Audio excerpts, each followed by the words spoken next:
Hi, I'm Nikki Lowe and welcome to the Wisdom for Working Mums podcast show, where I share insights and interviews that support women to combine their family, work and life in a more successful and sustainable way.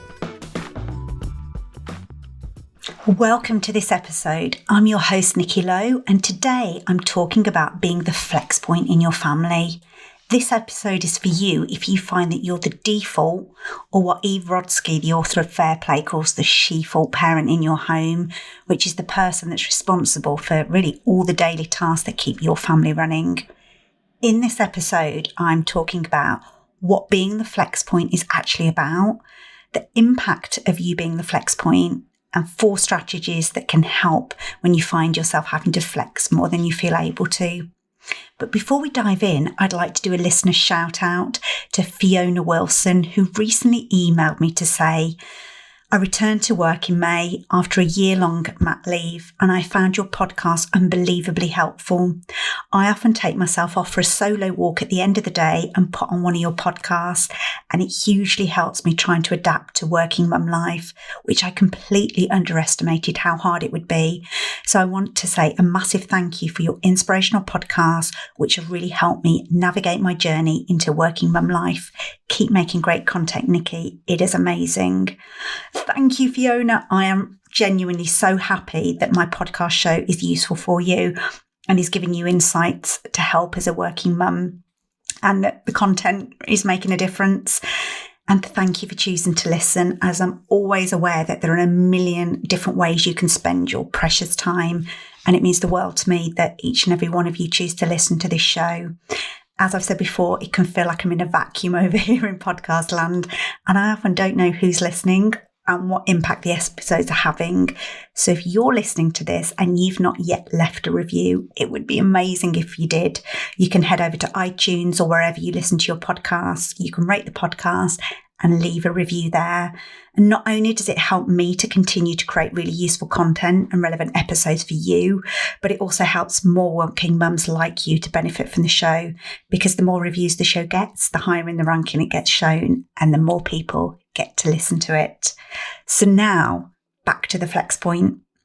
I decided to do this podcast after an experience a couple of weeks ago, and it was the first week back at school after the summer holidays, and I wrote a little blog on it, and I got that much kind of response from it. I thought, let's turn this into a podcast because it clearly is resonating. So if you've been following my story this year, you'll know that it's been a testing year in our household for a number of different reasons, from us having COVID, to my son getting injured, to my dad sadly getting diagnosed with cancer and dying 2 weeks later.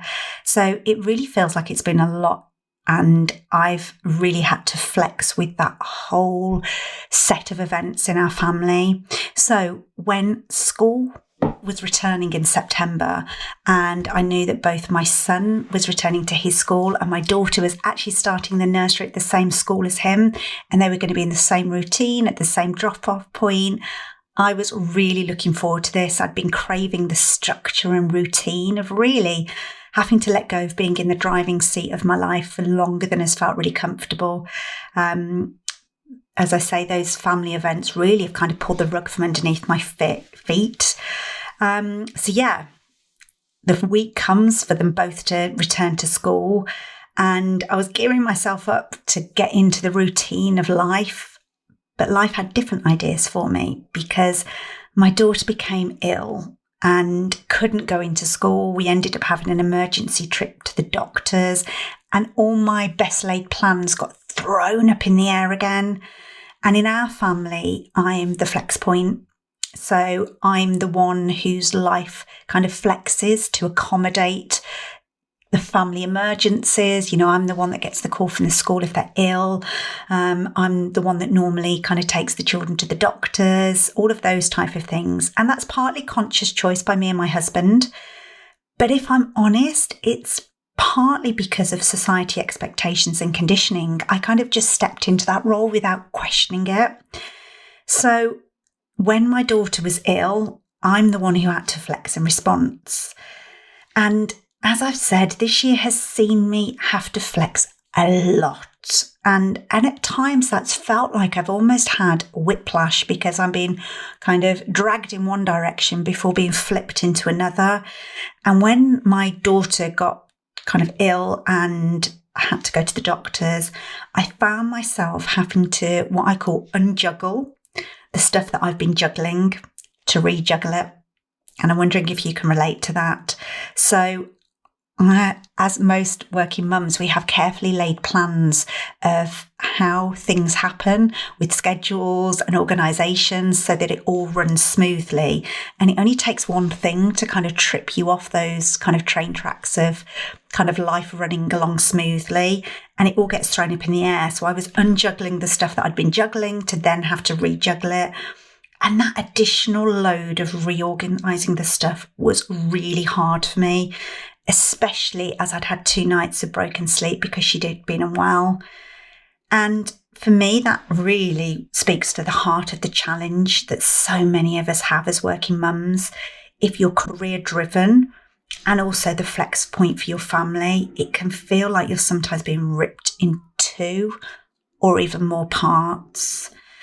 Now, I think there's a whole debate about the kind of society and systemic and sociology piece about, so why are women the flex point? And there's some brilliant women out there and people doing some amazing work around challenging the systems that we work in that don't give us flexibility or assume that we should be the ones that flex. And, the mother puckers of this world with her flex appeal, the pregnant then screwed, challenging the motherhood penalty, are doing some incredible work. But I wanted to speak to, in this podcast, kind of the internal process that we go through that when we find ourselves in the flex point. And I wanted to share some strategies with you that really helped me when I'm in this place and helped me a few weeks ago when I found that life was being thrown up in the air again. So my first strategy is always remembering to stay flexible, which is about really being able to flex my thinking and approach. As the more pressure I'm under, the more rigid I tend to become. And in emotional intelligence, we talk about flexibility being a really key aspect, which is really the degree to which you feel free to adapt your thinking and behaviour to changing situations. And I know that that can be my kind of nemesis, that the more pressure I'm under, the more overwhelmed I'm feeling, the more I tend to grip onto doing things the way I always do them. It seems that sense of control, sense of certainty, is what I reach for, but can often cause me more stress. It's the amount of times me and my husband have had conversations that the more stressed I'm feeling, the more I feel I've got to have a clean kitchen floor, and I will break my back to clean my kitchen floor. And when I can step out of my stress, I can see how illogical and irrational it is to feel that way. But often, it's the thing that I go most for. It's like, I'm tired, I need to rest, but I need to clean the kitchen floor because that's going to give me my sense of control and sense of certainty and everything's right in the world. And that's absolutely what can happen when I find myself in the flex point and being challenged. And so for me, that staying flexible is really comes from kind of an inner core. I almost think about it in terms of when you're doing exercise, to be kind of most functionally fit and flexible, you need to have a really strong core. And I think that's the same for me from a psychological perspective. The more my inner core is strong, which is around, knowing my values, having self-awareness about what my strengths are, and also what strategies I might reach for that are sometimes unhelpful for me, that gives me the strength to recognize when I'm getting caught up. And it really brings me back into my inner wisdom rather than getting caught up in external kind of expectations. So that first strategy is about just the awareness to stay flexible and the awareness of when I might be becoming rigid, and that might kind of prevent me riding the wave that I need to ride for whatever reason. And the second strategy is around getting clear on what matters most. And this, I love the analogy of really thinking about the balls that we're juggling as working mums, and some of those balls are glass, and if we drop them, they're going to have a real impact, and some of them are kind of plastic and are just going to bounce. So when I feel that I'm in that flex point, what can really be useful is getting clear on what matters most, which are the glass balls that I absolutely need to hold on to and pay attention to, and which are the ones that I can kind of let go. And often the realization that the biggest glass ball for me is mine and my family's health. And when I kind of prioritize that, everything else becomes clear. And I think having my experience with burnout and adrenal fatigue really, really taught me that, because when I didn't have my health and I didn't have my energy, nothing else was possible. So that for me is kind of the ball that I know is absolute glass. So I encourage you to really get clear for you that if you're in that flex point and you are juggling too many balls that are humanly possible to continue to juggle, which are the ones that can bounce.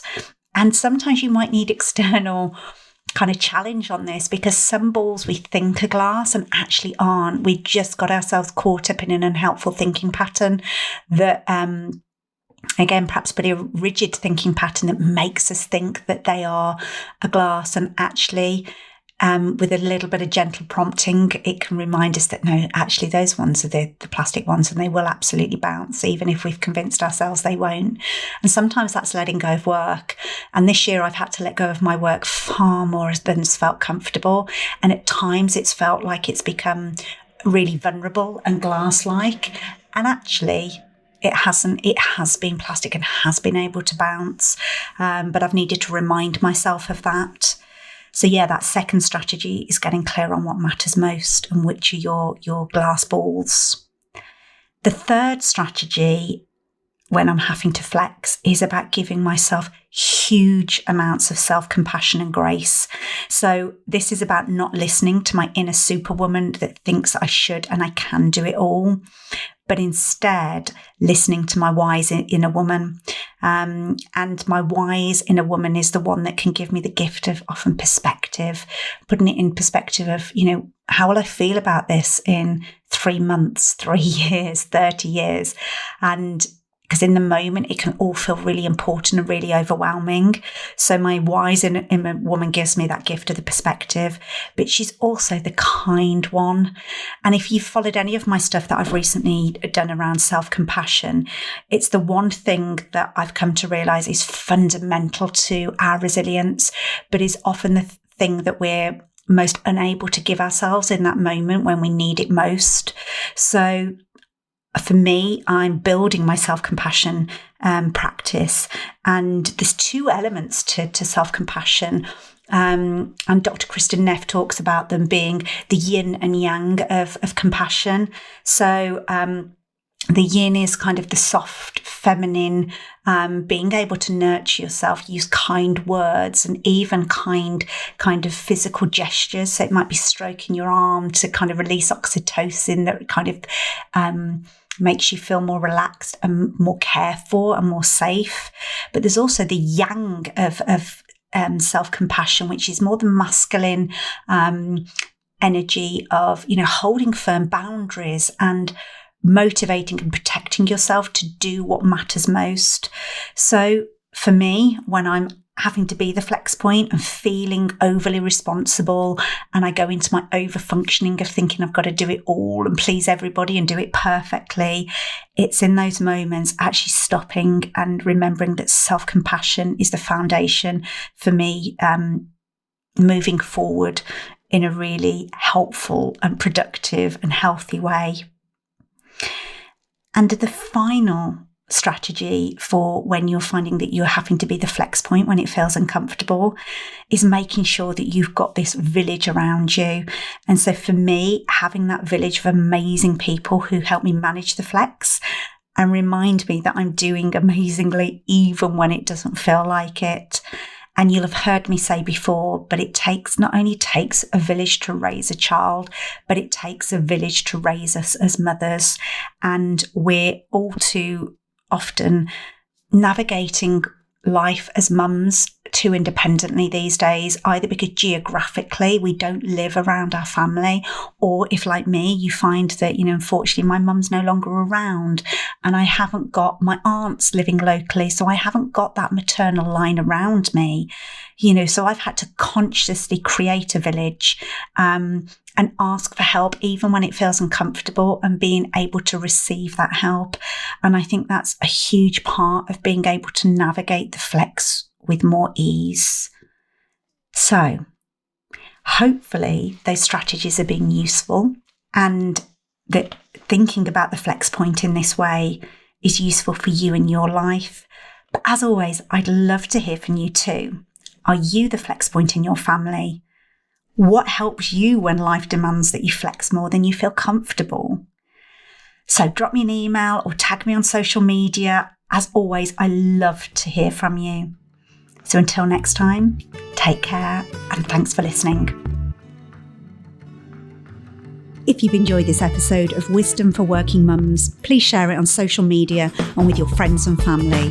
I'd love to connect with you too, so if you head over to wisdomforworkingmums.co.uk, you'll find a link on how to do this. And if you love the show and really want to support it, please go to iTunes, write a review and subscribe. You'll be helping another working mum find this resource too. Thanks so much for listening.